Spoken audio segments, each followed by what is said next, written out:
सात संगत जी, प्यार से कहना धन निंकार जी।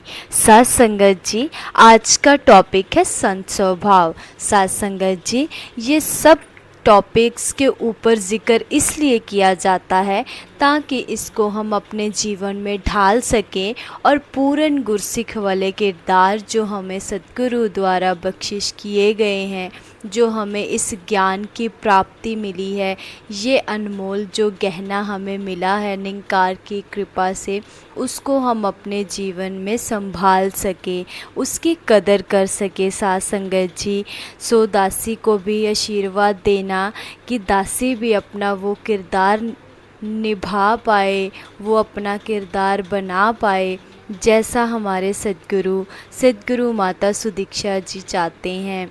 तो साथ संगत जी, आइए शुरू करते हैं आज के टॉपिक को।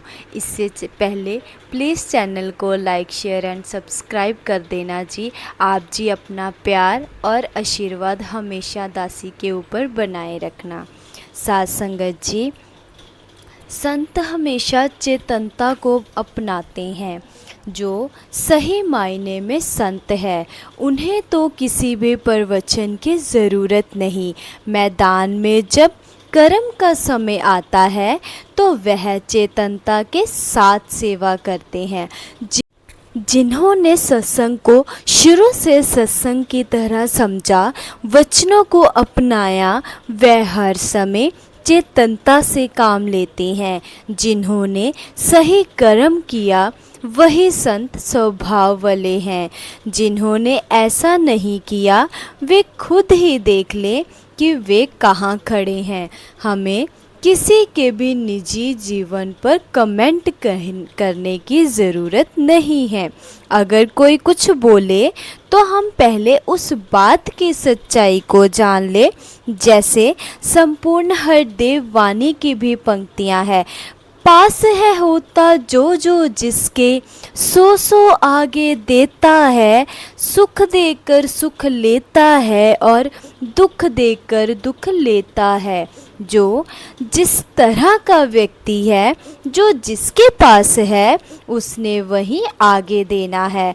अगर किसी के हाथ में पानी का गिलास है, कोई उससे कहे कि पानी पिला दीजिए, तो वह पानी पिला सकता है, क्योंकि उसके हाथ में पानी का गिलास है।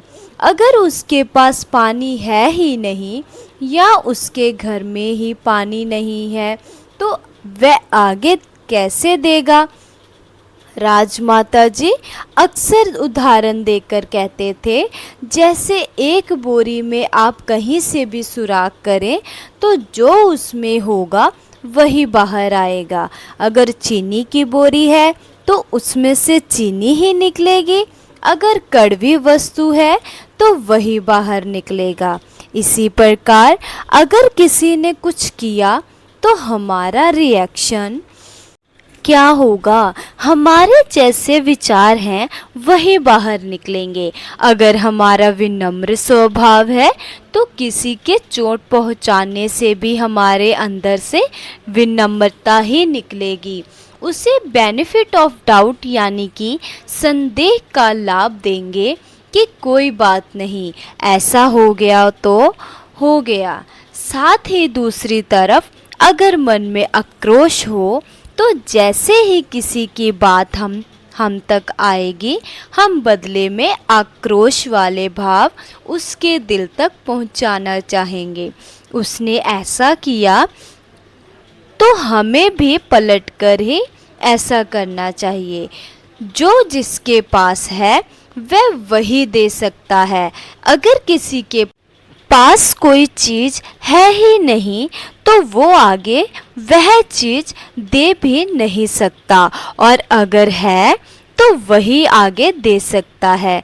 यह जो बात है कि सुख देकर सुख लेता है और दुख देकर दुख लेता है, कि अगर हम किसी के जीवन में आराम देना चाहेंगे तो हमारी यही कोशिश रहेगी कि हमारा कर्म ऐसा हो कि किसी दूसरे व्यक्ति को उससे मुस्कुराहट मिल पाए। फिर व्यक्ति इस इंटेंशन यानी कि इरादे से कम करेगा। हर एक को खुशी का एहसास हो और हर एक के जीवन में खुशी आ सके। इन कर्मों के फलस्वरूप उसका अपना जीवन भी खुशनुमा हो जाएगा। वह हर पल यही प्रयत्न करना चाहेगा कि चाहे कोई अजनबी हो या रिश्तेदार हो, वह हर पल एक के जीवन में पॉजिटिव चेंज यानी कि सकारात्मक बदलाव ला सके। अगर किसी व्यक्ति की सोच यह है कि हर किसी को संसार में दुख ही मिले, तो वह अपनी इस खराब सोच के कारण पहले खुद को दुख पहुंचाएगा, फिर अपने कर्मों द्वारा अपने परिवार, गली मोहल्ले, दोस्त और रिश्तेदारों को भी दुख ही पहुंचाएगा। वह संसार के प्रति कुछ ऐसा करेगा जिससे हर एक का चैन खत्म कर वह हर एक की आंखों में बस आंसू ही दे। फिर उसका आंखों से आंसू पोंछने वाला कर्म ही नहीं रह जाता, वह सबको दुख ही पहुंचाएगा। कहाँ से अमृत दे पाएगा भरा जहर जिसके मन में, सदा जहर ही घोलेगा वो दूसरों के जीवन में। ऐसे व्यक्ति से अगर यह अपेक्षा की जाए कि वह प्यार देगा, तो यह संभव नहीं। अगर किसी का इरादा ही ऐसा हो कि नेगेटिव रिजल्ट यानी कि नकारात्मक परिणाम ही सामने आए, तो उससे यह उम्मीद करना ही गलत है कि वह कुछ ऐसा भी करेगा जिससे किसी के मन को सुकून मिले, क्योंकि उसके चरित्र में, उसकी रग रग में विष है, फिर वही बाहर निकलना है। जैसे अगर हम संतरे का रस पीना चाहते हैं और संतरे को निचोड़ते हैं, तो उसमें से रस ही बाहर निकलेगा, क्योंकि उसमें रस ही है। ऐसे ही अगर किसी की रग रग में ही नफरत, ईर्ष्या और द्वेष वाली भावनाएं भरी हैं, तो उसके अंदर अच्छाई होना संभव नहीं है। अगर कोई महात्मा उसे अच्छाई की ओर मोड़ते भी हैं, तो वह पीछे की ओर बुराई की ओर ही मुड़ेगा।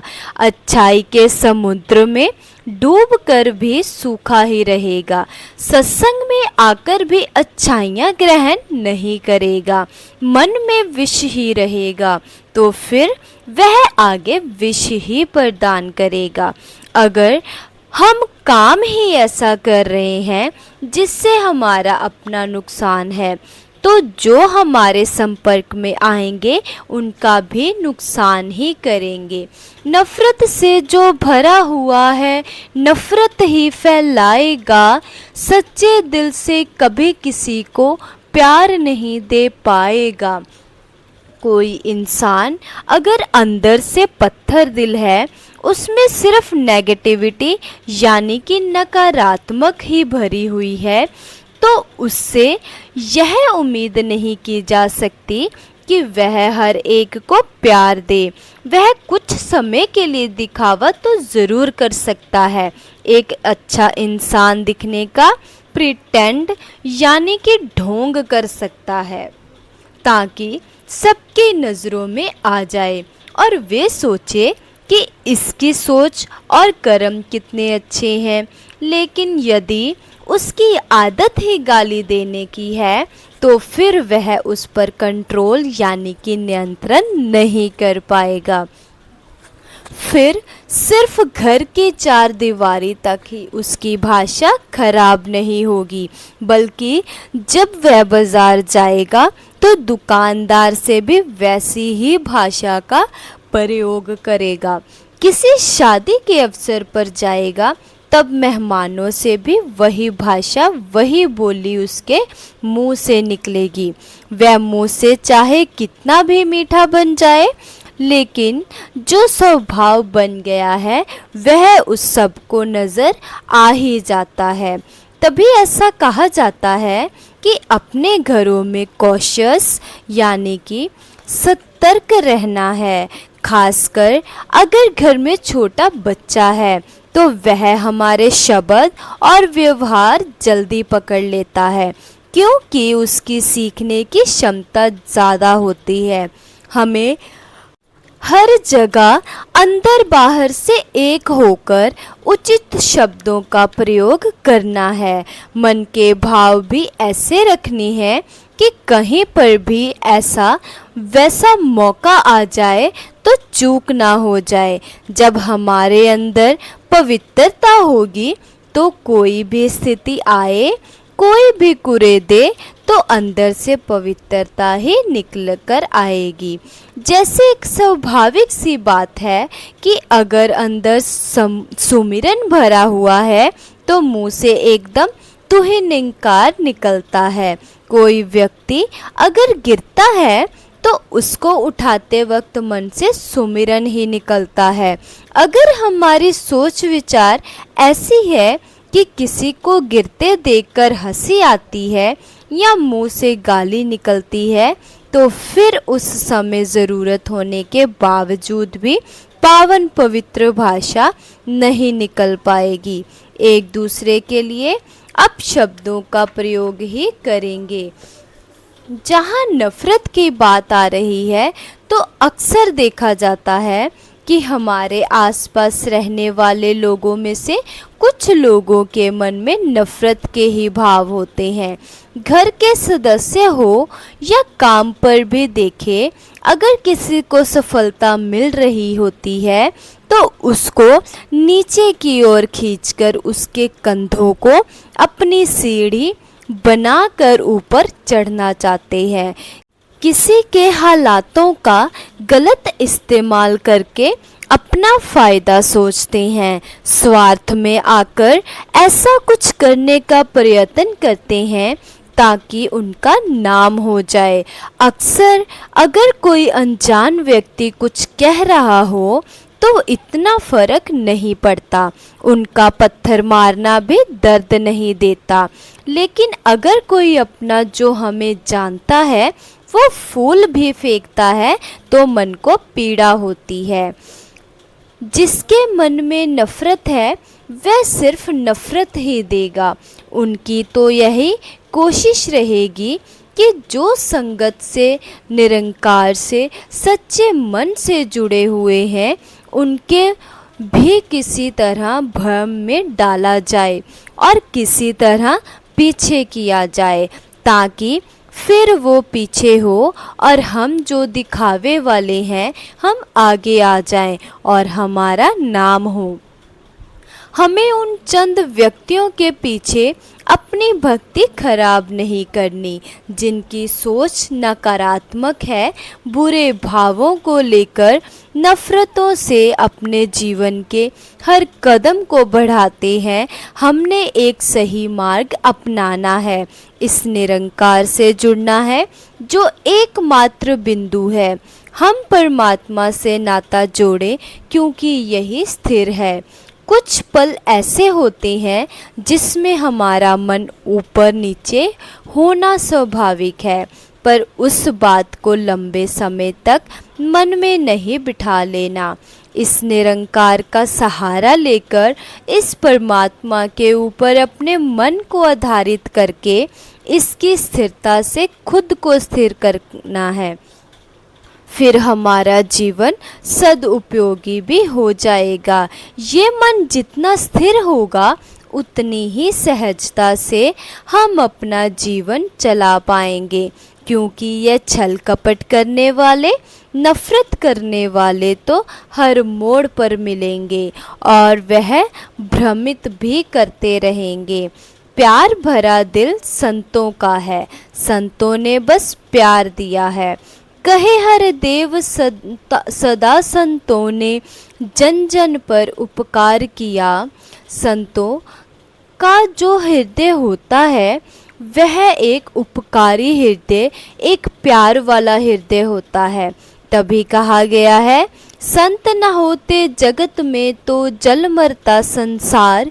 संतों की वजह से ही आज अमन, एकता और शांति कायम है। सकारात्मक मूल्य भी संतों के कारण ही अभी जिंदा है। संतों ने युगों युगों से सच के साथ ही जोड़ा है। कोई भी ऐसी बात नहीं की जो संत के अलावा कुछ हो। ना ही संतों को आदत है छल कपट की, ना ही वे रूमर्स यानी कि अफवाहें फैलाते हैं। उनका दर्द से राहत की ओर ले जाने वाला कर्म ही होता है। एक शायर ने भी कहा है, जहाँ रहेगा वहीं रोशनी लुटाएगा, किसी चिराग का अपना मकान नहीं होता। चिराग का काम ही रोशनी फैलाना होता है। चाहे किसी विशेष स्थान पर वह चिराग है, उसी स्थान पर रोशनी देना ही उसका कर्म नहीं है। आप घर के अंदर उस चिराग को रखेंगे तो वहाँ रोशनी देगा, घर की दहलीज पर रखेंगे तो वह बाहर की रोशनी देगा, और घर अगर एक लालटेन की तरह लेकर चलते जाएंगे तो जहाँ जहाँ चलेंगे वहाँ वहाँ रोशनी होती चली जाएगी। एक चिराग का काम एक जगह एक परिस्थिति तक ही सीमित नहीं। इसी तरह ऐसा नहीं होता कि एक संत कुछ समय के लिए ही संत होगा और उसके बाद संत नहीं होगा। यह 24 घंटे संत ही है। वह मन से इस परमात्मा से इकमिक हो जाता है। जैसे कहते हैं, और यह सच भी है, कि ब्रह्म ज्ञानी आप निरंकार, फिर वह ब्रह्म ज्ञानी एक शरीर में तो है, पर उसके और निरंकार में कोई फर्क नहीं रहता। यह हम सोचे कि हमें किस श्रेणी में आना है, हमने दुख पहुंचाने वालों में ही रहना है, या ऐसा काम करे जो हर एक को राहत पहुंचाए। प्यारी साथ संगत जी, प्यार से कहना धन निरंकार जी।